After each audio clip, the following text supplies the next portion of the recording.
There are moments in life when you walk into a room full of people, and yet you feel alone. Not lonely, that's different. Loneliness aches for company. But this feeling? It's stranger. It's as if the world around you is happening in a language you once knew, but have somehow forgotten. The faces you see, the voices you hear, the laughter echoing in the background, they're all familiar, but from a distance, as though through glass. You smile, you nod, you participate, but somewhere deep inside, a quiet voice whispers, "I don't belong here." Rumi once wrote about this, not about the modern parties, or offices, or the endless scroll of faces on your phone, but about the soul's ancient exile. He said there's a reason you feel like a stranger. It's not because the world has rejected you. It's because your soul remembers a home it hasn't seen in a long, long time. When we're children, the world feels endless. Every street corner is an adventure. Every stranger could be a friend. But then something shifts. We grow. We learn the rules. We learn what to say, how to behave, what dreams are realistic, and which ones are childish. And slowly, without noticing, we trade wonder for survival. We tuck away pieces of ourselves so we can fit into the boxes the world hands us. We become fluent in the language of normal. How to dress, how to think, how to keep certain questions buried deep inside. But the soul is stubborn. It doesn't forget what it's seen. And so, even in the middle of a crowd, you might feel the weight of a homesickness you can't explain. A longing not for a place, but for a way of being. Rumi believed this feeling is a sign, not a flaw. It's a reminder. He said that you, the real you, is not from here. You came from somewhere beyond the walls of this visible life. And sometimes, the veil between that, before, and the now, becomes thin enough for you to remember. It's like smelling a fragrance you can't name, yet it stirs something deep in your chest. Or hearing a melody that makes you ache without knowing why. It's that moment when a sunset feels too beautiful, as if it's not just light on clouds, but a message. A small postcard from a place you once knew. And here's the thing. In our world today, we're taught to dismiss these moments. To scroll past them. To keep busy. Because if you stop long enough to really feel them, something inside you might start asking questions. Questions that can't be answered by productivity apps or self-help slogans. Have you ever noticed how quiet the world becomes when you step outside at night, away from the noise, and just look up? The stars, indifferent yet eternal, remind you that your problems are small, but your existence is not. And maybe, for a moment, you feel it. I am more than my job. More than my address. More than my name. Rumi would say that this sensation is the soul remembering its origin. Like a bird hearing the faint call of its flock far away. Like a prisoner feeling the warmth of sunlight and recalling the fields beyond the walls. This is why, sometimes, you feel like you're only acting in this life. You play your part. You say your lines. But deep down, you know there's another script. One you can't quite remember. And maybe, that's why you feel out of place in certain conversations. It's not because you're broken or antisocial. It's because you're trying to discuss oceans with people who've only seen puddles. You're speaking in the language of the soul to ears trained only for the noise of the world. But here's what Rumi would want you to know. This exile is not a punishment. It's a preparation. The discomfort, the dissonance, the way your heart aches for something it can't name. These are all signs that you were made for more than comfort. You were made to seek. And in that seeking, you'll find others, not many, but enough. You'll recognize them instantly, not because of how they look, but because of the way they listen. Because their eyes don't just see you, they remember you. The modern world tries to cure this homesickness with distractions, new gadgets, more likes, another purchase, another achievement. But the soul doesn't care about any of that. It won't settle for counterfeit belonging. It's like being thirsty and trying to drink salt water. It might fill you for a moment, but it only makes you more parched. You can't cure the ache of the soul with the noise of the world. Rumi's answer was not to escape life, but to see it differently. To treat every encounter, every moment, as a clue.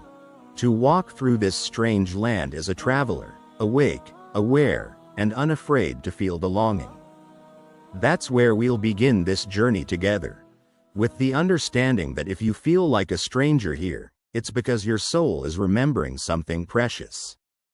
And if you follow that thread, if you lean into that longing instead of numbing it, you might just discover that this sense of exile is actually the first step home. If you've ever traveled to a foreign country, you know the feeling. The signs are in a different script.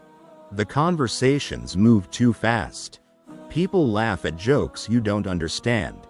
At first, it's frustrating. Then it's exhausting. But what if I told you that your soul has been living like that ever since it arrived here? Rumi said that before we came into this world, we knew a different language, not of words, but of essence. It was the language of truth, beauty, and connection without pretense. We didn't have to explain ourselves. We didn't have to prove our worth. We were our worth. But the moment we entered the human world, that language was taken from us, or rather, hidden under layers of noise. Instead, we learned the human dialect of status, competition, and survival. We learned to introduce ourselves with what we do instead of who we are. We learned to measure our value by our possessions, our looks, our achievements. And slowly, we forgot how to listen to the voice that speaks in silence. Think about the last time you felt truly understood without having to say a single word. Maybe it was in the eyes of someone who just got you. Maybe it was in the quiet company of a loved one. Or maybe it was in a piece of music that spoke for you better than your own voice ever could. That's the soul's language. You still know it. You just don't get to use it often. And that's why life can sometimes feel alien. Rumi compared it to a reed flute. When a reed is cut from the reed bed, it mourns its separation.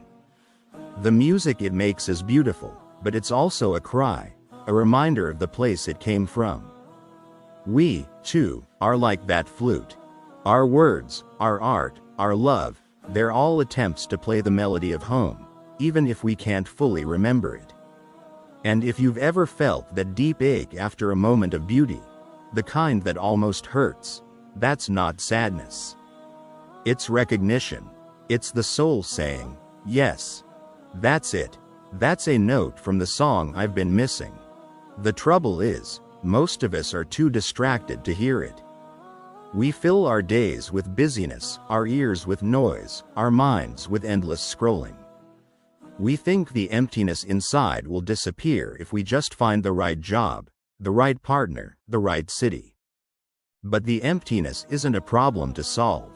It's a message to hear. Rumi's wisdom was radical for his time, and for ours. He didn't say, ignore the ache. He said, follow it. Because that ache is the compass pointing you back to your origin. This is why some people feel most alive in moments others might overlook, watching shadows dance on a wall, listening to rain at night, or holding the hand of someone they love in complete silence. The soul recognizes truth not through analysis, but through presence. It doesn't care if something is useful in the worldly sense. It cares if something is real. So, when you feel like a stranger in this world, remember, it's not a malfunction. It's a sign you still carry the memory of the real language, the one we all spoke before the noise. In the next part, we'll go deeper into what Rumi called the hidden homesickness. It's more than just nostalgia. It's an illness without a name, one that modern medicine can't diagnose but the heart feels every day. There's a kind of sadness that doesn't make sense on paper. Your life might look fine. Maybe you have a job, a place to live, people who care about you. And yet, there's an ache that nothing seems to soothe. Modern psychology might call it mild depression, existential anxiety, or even burnout. But Rumi, centuries before the first psychology textbook, recognized it as something else entirely. He called it the homesickness of the soul. Think about it. When you're away from home for too long, you start to crave the smallest things about it: the smell of the air, the sound of the streets, the rhythm of the day. It's not that your current surroundings are bad, they just aren't yours. In the same way, the soul remembers a place and a state of being that feels more like home than anything here. And when it can't find it, it aches. Here's the tricky part. Most of us misinterpret that ache. We think it means we need a bigger house, a better partner, a more exciting life. So we chase, and chase, and chase. But the more we try to fix it with external changes, the more frustrated we become. Because you can't cure homesickness by redecorating the hotel room. Rumi said that the cure for this hidden illness isn't out there, in the world. It's in reawakening the connection you had before you forgot. That means turning toward the ache, not away from it. It means asking the uncomfortable questions. What am I really missing? When do I feel most at home in my own skin? What moments make me forget the world, even for a second? The answers to these questions aren't always glamorous. They might lead you to simplicity, not excess. To quiet, not noise. To depth, not breadth. For some, it's prayer. For others, it's art. For many, it's love, not the Hollywood kind, but the kind that sits quietly with you when you're at your worst. Rumi often told the story of a man who searched for treasure everywhere except in his own house. He traveled far, spent all he had, and still found nothing. Until one day, he dug in his own yard, and there it was. The homesickness of the soul is like that. We keep thinking the cure is in some far-off destination, but the treasure has been buried under our own feet all along. And here's the surprising part. When you begin to reconnect with that inner home, the world outside doesn't magically change, but you do. The same noisy streets, the same unpredictable people, the same hardships, they feel different when you carry home within you. It's not that you stop being a stranger in this world. It's that you stop expecting the world to be your home. In the next part, we'll explore Rumi's way of returning home while still living here, the practices, the mindset, and the quiet revolutions you can start today to feel less like a wanderer and more like a soul at rest. Most people hear the word home and imagine a physical place. Walls, a roof, the smell of familiar food. But when Rumi spoke of returning home, he meant something far less visible and far more enduring. He wasn't asking you to find the perfect house. He was asking you to become one. It starts with stillness, not the kind you find on a quiet Sunday afternoon when your phone finally dies, but the kind you cultivate deliberately, every day, in small doses. Stillness is the doorway. It's where the noise of the outside world loses its grip, and the faint hum of your own soul becomes audible again. 5 minutes. That's all it takes at first. Close the door, close your eyes, and notice what's been trying to speak under all the layers of distraction. Then comes honesty. The kind of honesty that's uncomfortable, even embarrassing. Ask yourself, what am I pretending not to know? Which parts of my life are just decorations to hide the emptiness? Who would I be if I stopped performing for the world? This isn't about judgment, it's about alignment. A house built on false foundations will always feel unstable. And then, connection. Rumi saw love not as an optional luxury, but as the very bricks of the inner home. Love for the Creator. Love for the people who lift you, even in silence. Love for the parts of yourself you've been at war with for years. Without love, the home collapses. With it, even the smallest hut becomes a palace. The final step is carrying that home with you. Because you will still live in a noisy, unpredictable, and often indifferent world. But the walls of your inner home, the stillness, the honesty, the love, will travel with you like an unshakable shelter. And here's the secret Rumi left us. When you carry that home inside, other people notice. They feel safer around you. They sense something they can't quite name. And sometimes, your light becomes the spark that helps them remember their own home. In the end, maybe being a stranger here isn't a curse at all. Maybe it's the reminder we needed, that our real home isn't a location, but a state of being.